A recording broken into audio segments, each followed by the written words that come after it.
What is up, everybody? Good morning and welcome back to the channel. Welcome back to Marvel Rivals. Today, back by popular request, we are going to take a look at another pretty good Loki game that I found. I was actually looking through, it's kind of hard to find people that are one tricks on Loki, so I went into Kurova's profile and looked to see any games that he was playing and who the other healers were, and I found this game with this guy MACE. He plays a pretty clean Loki, makes a couple clean plays that help secure his team the win here, and so let's just head into the replay and see how this guy plays Loki. As you can see, this is a pretty stacked lobby, lots of very good players in here, so let's just see what this guy does. I think a lot of people play Loki pretty differently too. Some people play a little bit more setup, and some people play a little bit more aggressive, where they have their clones a little bit further up. So this guy plays a little bit of both, more towards the setting up clones in like a closer sense. So as you can see, he is posted up over here. They're on defense first, and he has all two of his clones up here with him. Goes for a couple cheeky pot shots there, and then breaks down some of the walls so they can see the enemy team going over to the right.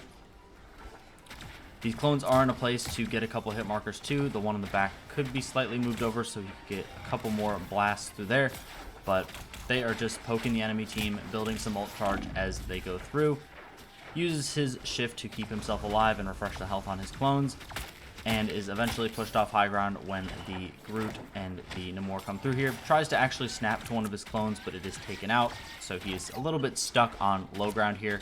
Fortunately, his Hela and his, what is her name? Invisible Woman are able to get a double kill there, and the enemy team just kind of has to back off.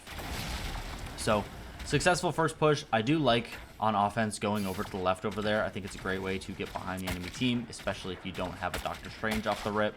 So definitely keep that in mind if that's one of your pushing strategies, but a lot of people like to force it down main, so, you know. Keeping one of his clones safe behind this little piece of cover on the right-hand side. It is taken out, but it lives for a good amount of time. And in this situation, since he only has one tank, you'll see a lot of his attention is towards that Groot, making sure the Groot is staying alive as much as possible. Uses his right click to drop a clone at his feet, and he doesn't have his left shift, so he's just line of sighting, making sure that he doesn't take any damage, and waiting for one of his healers to pop off and heal him. Again, keeping two clones on this Groot. Groot is going to be their main frontliner, so he's just blasting heals into him, making sure that he lives, transforms into Groot, and this is where we get way too many walls in way too short of a time. He's just going to sit here in this absolute forest and wait for an opportunity. Sees the double over here. The Luna and the Namor, unfortunately, is not able to get a kill on them. Transforms back into Loki just as his Invisible Woman ults, the enemy Luna ults, so it's going to be kind of a wet noodle fight on this point for a little while. Still has one of his clones out and is on the point. Only one clone out currently, though. His Luna opts to ult to counter the Storm ult, and also counters the Groot ult, but doesn't matter how much healing Luna does, the Namor ult is able to one-shot targets in the center.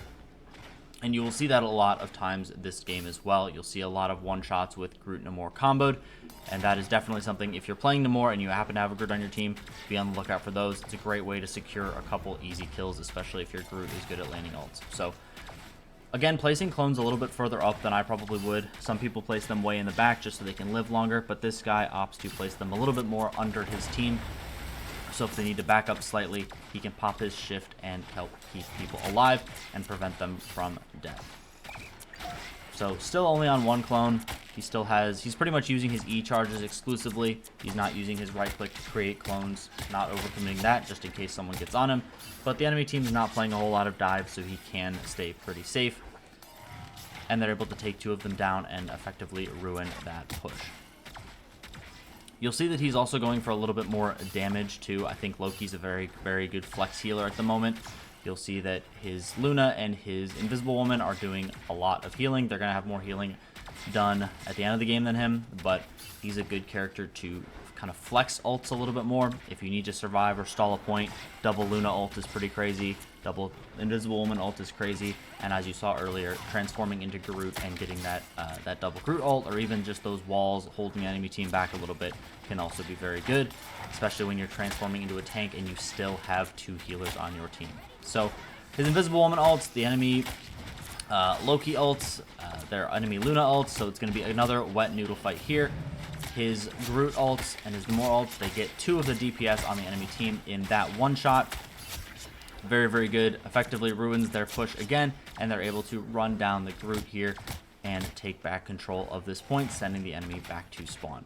Places a clone a little bit further up because he knows this Groot is actually going to start playing this little room up here to the right, making sure that the clones are in line of sight of that doorway, so that when Groot is playing that doorway, dropping those walls, he's able to heal him effectively.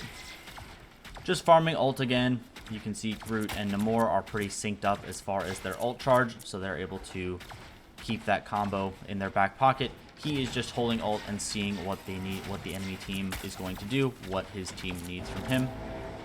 The Namor ult comes in, doesn't do a whole lot, and he's just focusing a lot of his healing into this Groot. His Luna ults, the Hela ults, the Mantis ults, and they're able to stay pretty safe. Transforms into Luna knowing that her ult is going to fade and the enemy is probably going to still have some damage.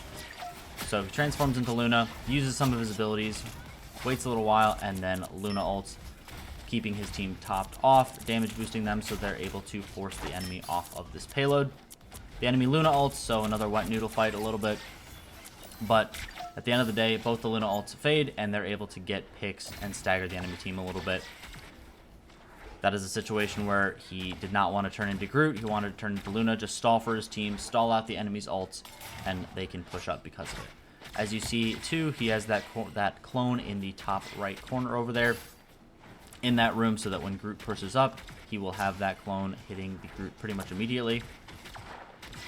They do back up here a little bit, which is, I think, because the enemy Groot just postures up and they think that he has something. So the enemy Groot ult comes through. He places a clone right on the ult and drops his shift, so no one is going to die in that Groot ult. His Invisible Woman ults, and they're able to stay very, very safe. The Groot and the Namor once again use their ult combo. They get a triple kill and easily clean up the remaining members of the enemy team. So feeling very, very good with 6 seconds left on the clock. The enemy should not be able to even get a touch here, and they go into the next round with a score of 1-0. So very strong performance. Doesn't need to do a whole lot. I think this 3 healer meta is actually pretty fun too.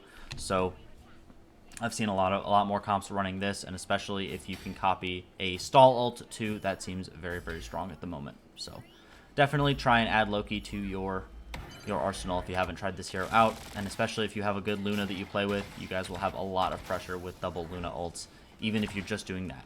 Obviously try and read the situation and figure out what your team needs, but just taking out the Loki clones that are sitting on high ground, that's another way to play Loki. You saw that that guy just put clones on high ground just to try and get through this choke, but again, this guy opts to play the clones a little bit closer to where his team is going to stand to get maximum value out of that shift should he need to press it. The Groot actually gets walled off here and drops low. Actually ends up dying. That is something that Loki will struggle with. If a Groot wall just comes up, you will need to be in line of sight to heal targets effectively. With most healers that's the case, but as you can see, he would have been able to keep that Groot alive if that wall hadn't gotten in his way. Drops pretty low here, but his other healers have him. And opts just to kind of do more damage, keeping his team safe, topping them off, switching between a damage character and a healer. Their Groot is now back, and they are nearing a little bit more ult charge on that Namor. He pops his left shift to keep his team safe during this Groot ult, because they have not been layering their ults on top of it. They also don't have a Namor anymore, which I actually didn't even realize. So Invisible Woman ult gets popped, I believe. I think it looks like it. I don't know where it was, but it's somewhere. And the enemy Loki does ult too. His Luna ults just so they can go and stand on this point. The enemy is still standing on a high ground behind him, so they are just kind of sitting on this point. They are getting a lot of damage on the point, but with these Luna ults, they can just kind of sit here, absorb all this pressure, and he opts to turn into his Luna, steal her ult, and keep this healing on the point, just so that it doesn't matter how much damage the Hela and the Star-Lord are doing from height, they can still stand on this point and get a free tip. Once again, just dropping clones a little bit more in melee range. Is somehow able to survive there, but they are finally taken out with the help of the enemy Hela ult. His Hela actually returns a lot of those elims though and reses him, so that Asgardian team up definitely coming in clutch. And they're able to actually secure this point because of it. He's able to keep people alive, drop his shift on point, and secure that. You can also do a ton of damage, as you saw on Loki. He just has all of his clones blasting into that Groot there with his regular primary fire. So definitely be focused on doing some damage. This character can do a ton of damage and be that flex healer that a lot of these 3 healer comps need.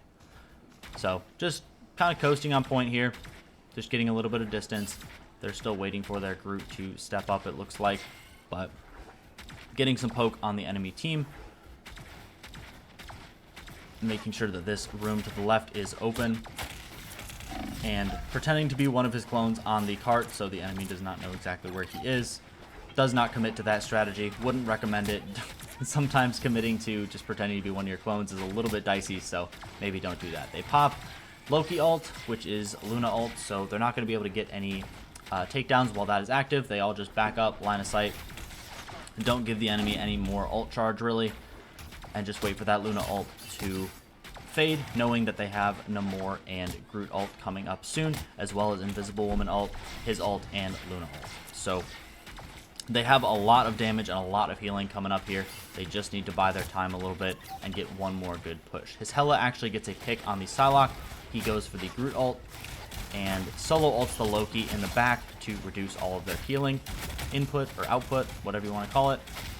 His Luna ults to keep them all alive, and he's able to just sit here as Groot and do a ton of damage. His Invisible Woman ults to keep them alive and shrouded, and they are able to escort the payload with, I believe, like 2 minutes or so on the clock still. And I believe they still had Hela ult at their disposal as well. So definitely a very dominant round. You can see that this character really does fill the role well. He can either use that solo Groot ult to just take out the Loki initially.